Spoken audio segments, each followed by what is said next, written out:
This is the best of our knowledge. I'm Bob Barrett. Back in February, NASA successfully landed the Perseverance rover on Mars. The pictures it transmitted back to Earth of the red planet were spectacular and captured the imagination of millions. It also gave the Cambridge Dictionary its first hint on what this year's word of the year would be.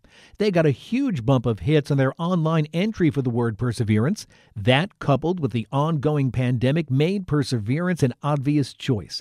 To learn about the process and to find out how the dictionary business is going these days, I spoke to the publishing manager of the Cambridge Dictionary, Wendell Nichols. I asked how long they've been cranking out a word of the year. We started in 2015. So this is the 7th year. The American Dialect Society started that whole ball rolling. They were the ones to choose a word of the year, and they actually waited till the year was over. They chose it at their annual meeting between Christmas and New Year.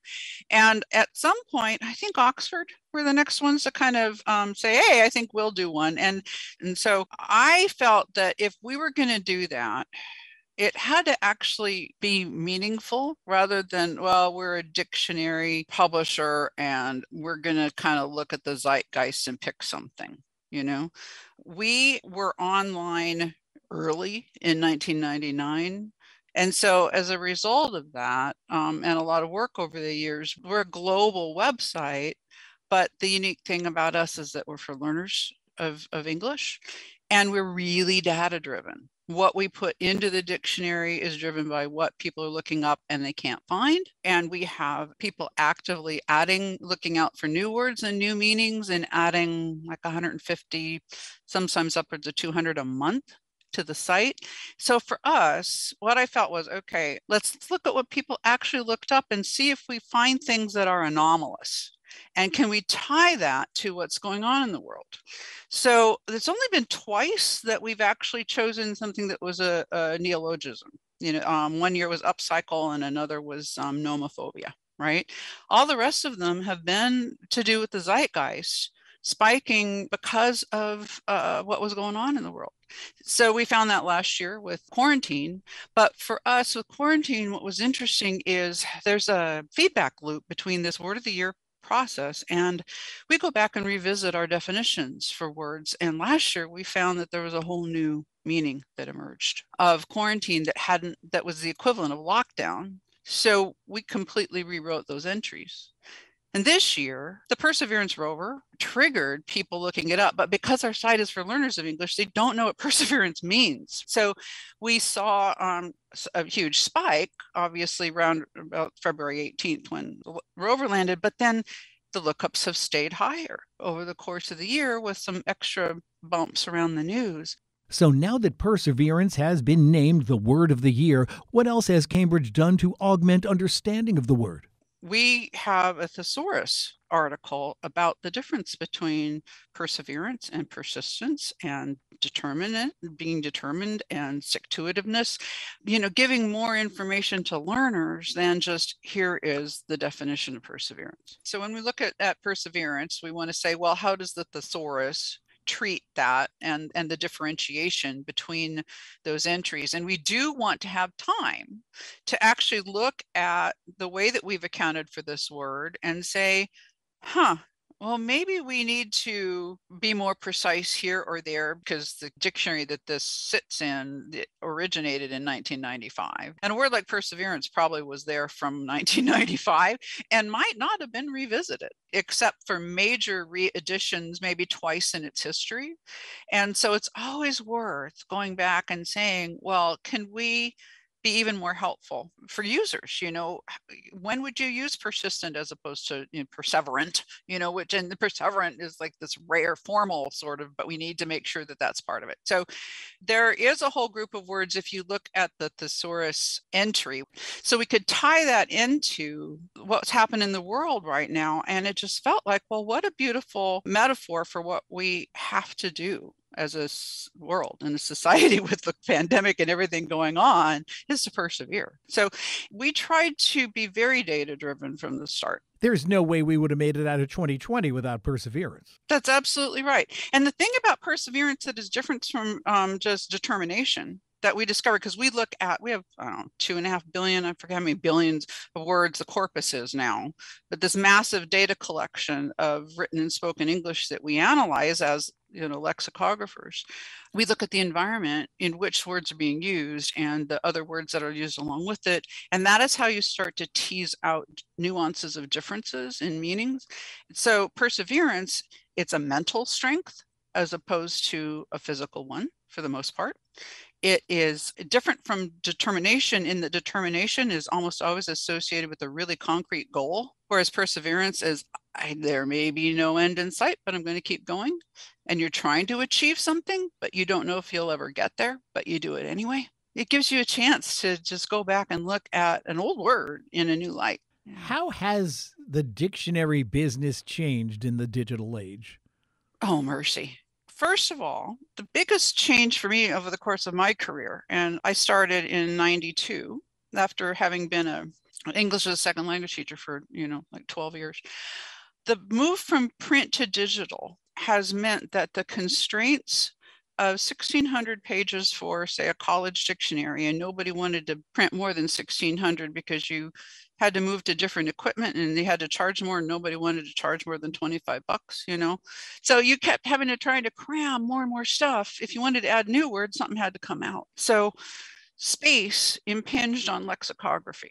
When you move into the digital space, it changes your considerations. All of a sudden, more is better because Google doesn't like it if your page is too thin.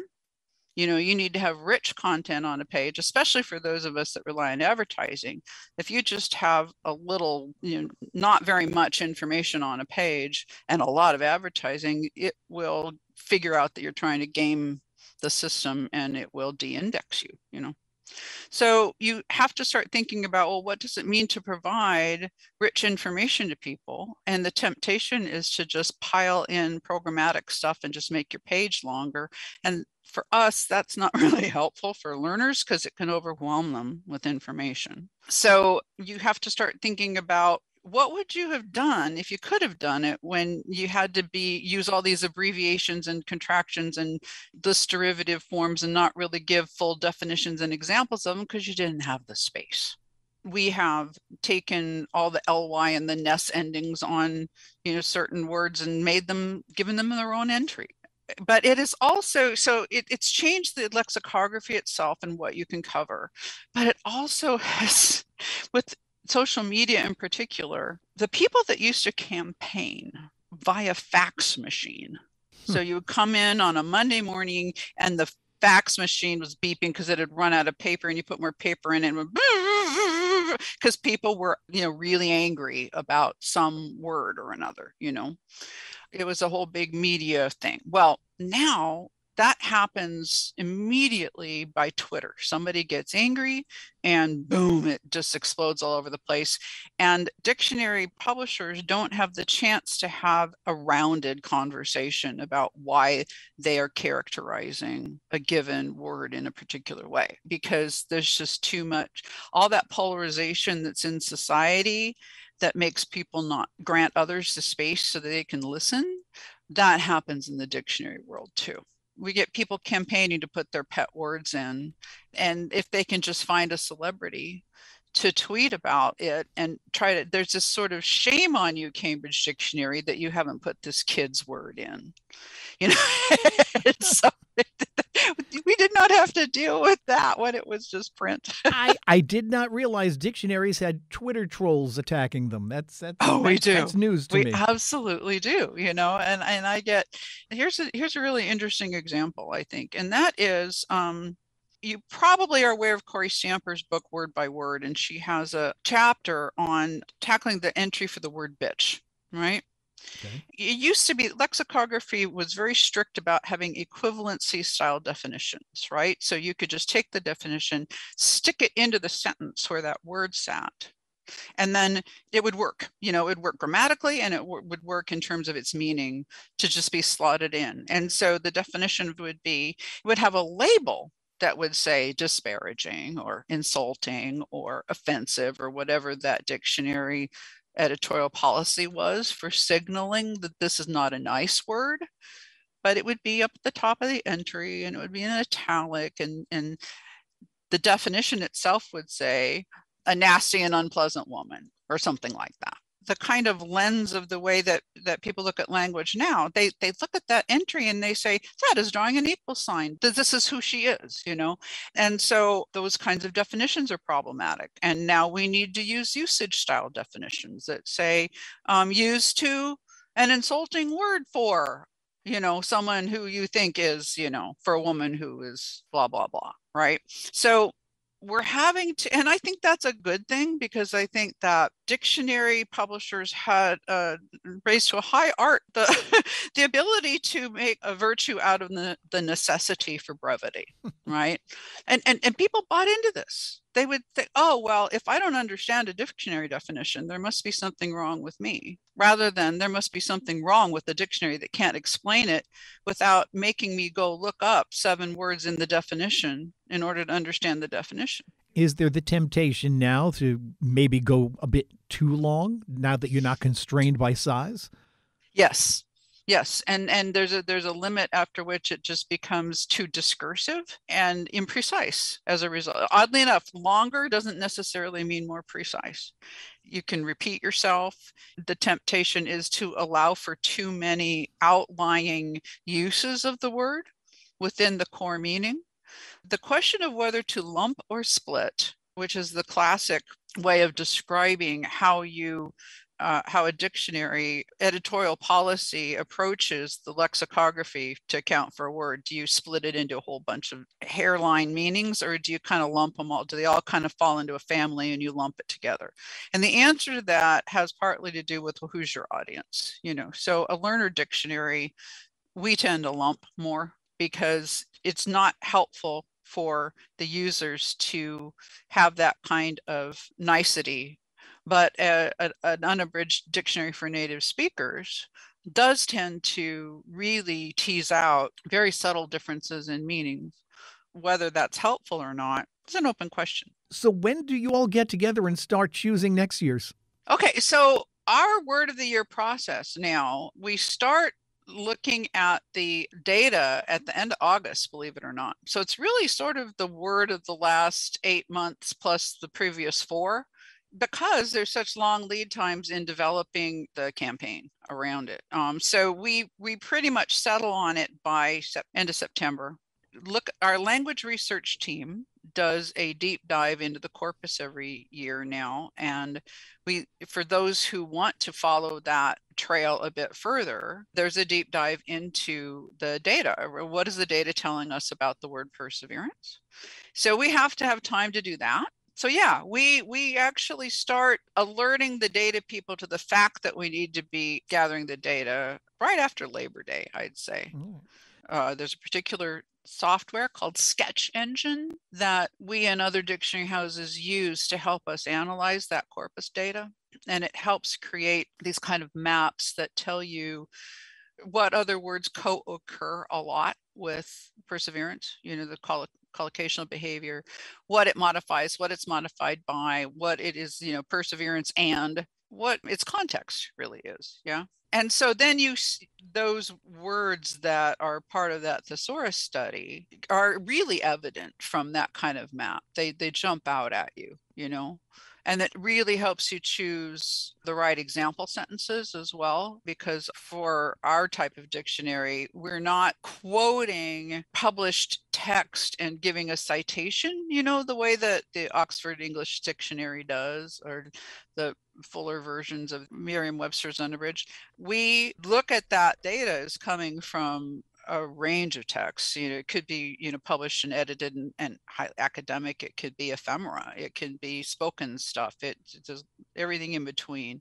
And our lexicographers need to look at those, and then they will shorten or modify the sentences so that they have pedagogical value for the users, so that they're not too long, so they don't have such high level words that you aren't focusing on what perseverance means. You're focusing on some other word in the sentence that's hard, and then pulling out the patterns and highlighting them. Because most native speaker dictionaries are not about production. They are about, can I understand what a word means? It's decoding A learner dictionary has to teach people how to use it. Mhm. So it's a really big difference. Wendell Nichols is the publishing manager of the Cambridge Dictionary. Still to come, when choosing a college, is the school's sustainability a factor in your choice? We'll talk about a guide to green colleges next on The Best of Our Knowledge.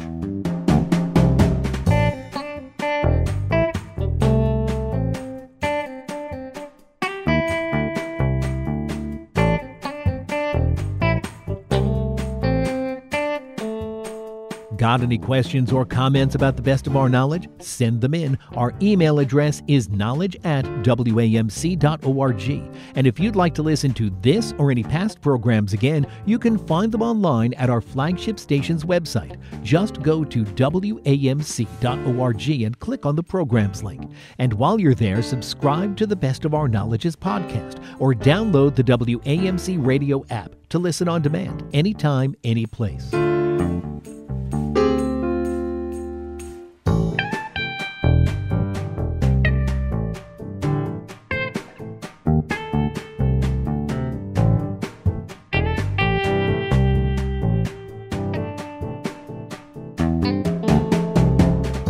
This is The Best of Our Knowledge. I'm Bob Barrett. Sustainability is one of the many criteria that students and parents use when choosing a college, and the Princeton Review has got a guide for that.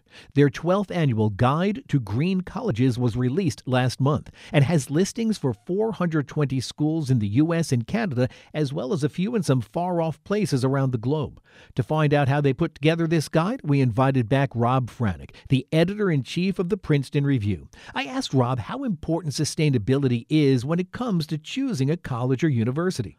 Well, absolutely, and you and I have talked about this idea in the past. But our full focus at Princeton Review is to help a student and their families and counselors, of course, find a school that's going to be a best fit for a student academically, campus culture, financially, career services. But when we ask students specifically about sustainability on campus, and then are those students going to get jobs of substance that are also going to be sustainable upon graduation, it factors in to their decision-making process on figuring out if that school is ultimately going to be one of the schools that they apply to. So it is a powerful, powerful metric for so many students. So when you go about putting this list together, what do you look at? What's your criteria? We look at a couple of different things, as you might imagine, and there are hundreds and hundreds of schools that we consider for inclusion into the list and into the guide. But we look at sustainability practices on campus, and that includes food service, transportation services on campus, green residence halls, and activities that are happening in and around the campus. Then we also look at sustainability that is practiced in the classroom.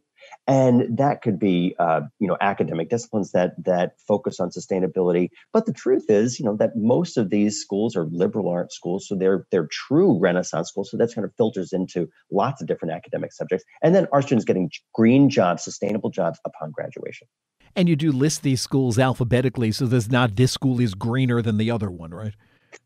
That's true. Yeah. So the whole idea of just having a list of distinction, and that is, there are just 420 schools, are chosen for this guide. So it is a wide and varied group of schools, but that's the way we want to keep it. To keep the lens very wide for students to consider fit on many different factors, sustainability being one of them. And of course, the overwhelming majority of these schools are in the U.S. You do have some schools in Canada. And then you go like to the other side of the world for a few. What brought Egypt into this equation? Well, we do have a powerful data engine at the Princeton Review, and you're very right. We look for the majority of the time looking at schools that are national, but we have long surveyed Canadian schools and other international schools as well. So we try to ensure that students will simply have different schools on their list, and we want that to be a global perspective. All of these schools have a sustainability officer. What does that officer do?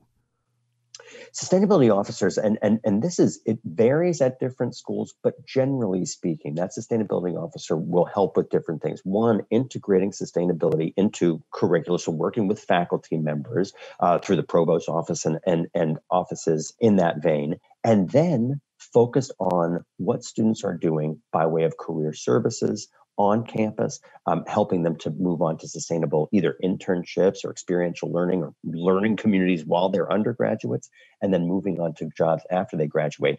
But the lion's share of their focus is going to be sustainability as it affects a student's life. That's both inside the classroom and, of course, outside the classroom, residence halls, dining facilities, as we said before, transportation services on campus. What is that school doing by way of fuel consumption on campus, and how are they incorporating sustainable practices in that daily life of a student and the school?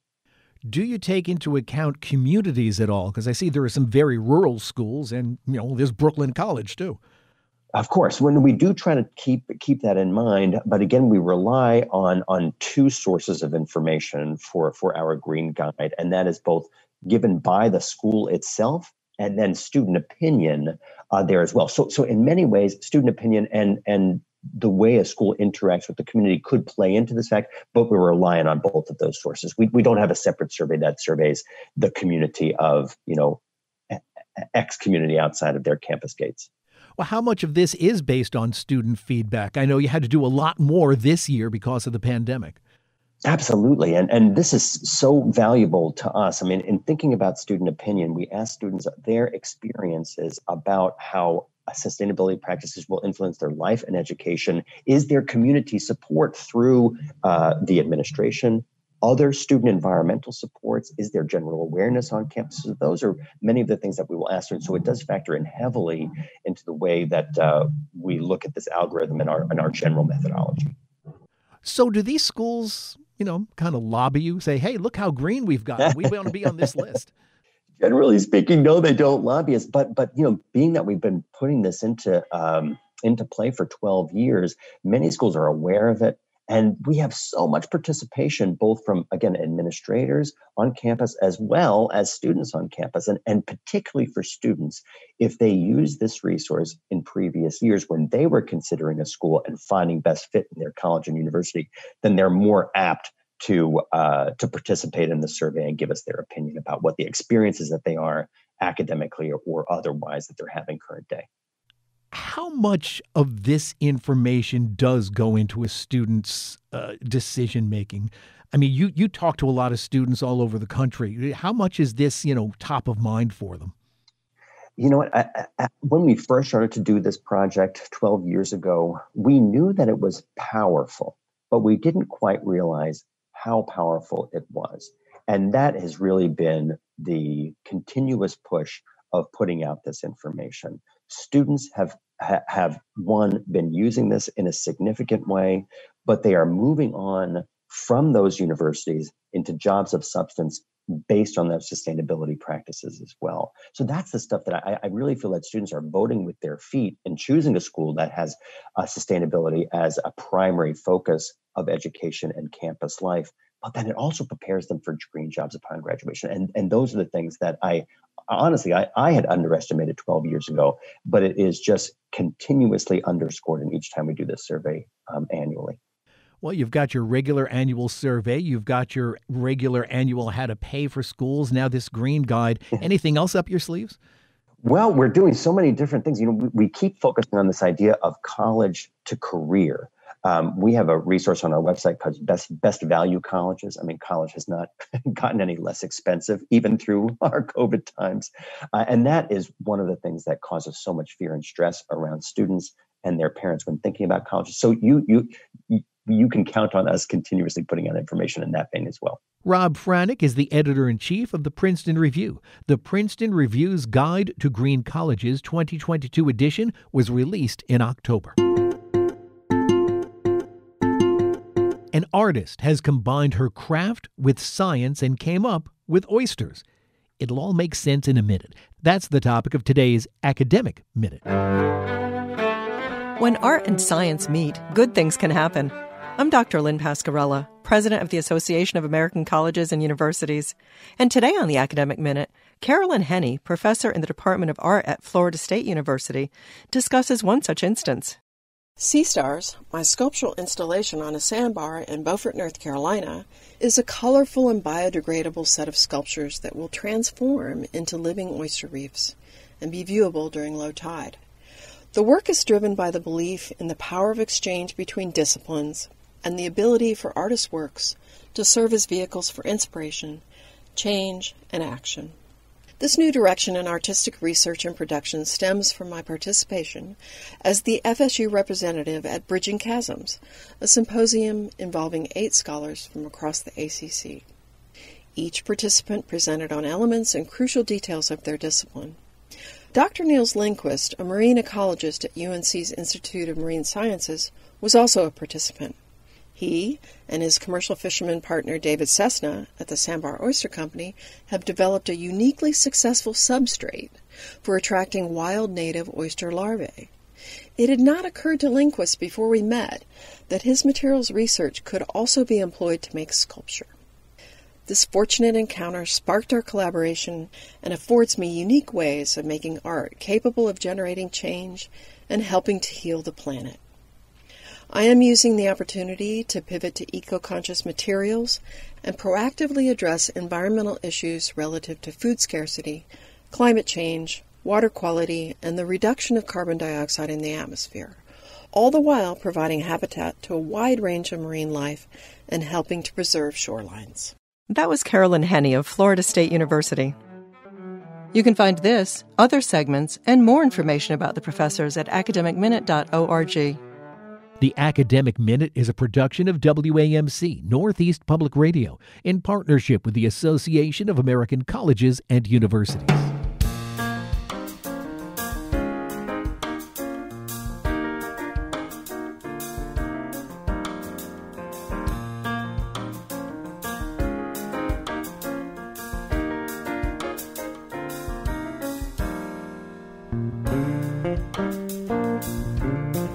That's all the time we have for this week's program. If you'd like to listen again, join us online at our flagship station's website.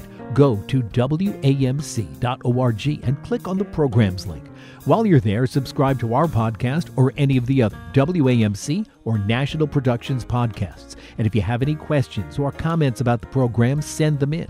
Our email address is knowledge@WAMC.org, and you can find us on Twitter at TBOOKnowledge.